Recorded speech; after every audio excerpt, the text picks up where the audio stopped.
Teacher talking sports, what it does, what it do, how we live. And last night, the Dallas Mavericks had what seemingly would be an easy win against the undermanned Charlotte Hornets without their top three scorers in LaMelo Ball, Terry Rozier, and Kelly Oubre Jr.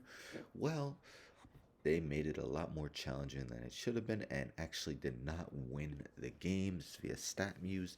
Luka and Kyrie are 3-7 as a duo.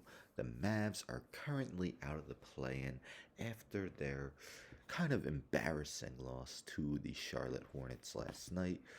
It's via ESPN. Mavs booed as Jason Kidd calls out effort. Luka Doncic admits frustrations. Probably should have been booed in the first quarter. Mavericks coach Jason Kidd said after a 117-109 loss to an undermanned Charlotte team that dropped Dallas 36-38 to 11th place in the Western Conference standings, a spot out of the play-in scenario. Kidd described the Mavs' effort as awful and dog, you can finish it. Scored 37 points in the first quarter despite missing 30 stars and playing on second night of a back-to-back. Dallas entered the game as a 16-point favorite, making this the biggest upset in the NBA this season, according to ESPN stats and information. So Kyrie had some thoughts about the fans booing. He had a few things to say, but let's get into what he said about the fans. So, as much as Kidd considered the boos deserved, Irving considered the fans' reaction to be irrelevant. So what? Just the way I feel about it, Irving said. I've been in New York City, so I know what that's like. You obviously want to play well, but it's only 5 people on the court that can play for the Dallas Mavericks. If the fans want to change places, then hey, be my guest. Got years of work ahead to be great enough to be on this level, but our focus isn't necessarily on the booze.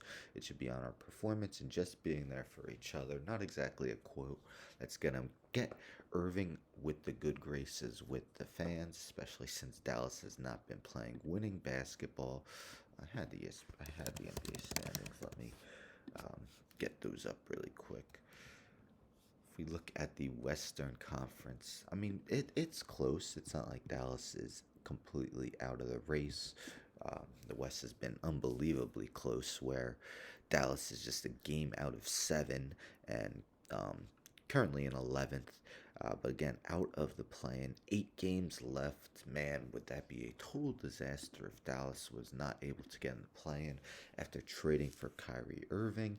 Problem is they have zero defense. Like the backcourt of Luka and Kyrie is not going to provide defense. Christian Wood is not a defender.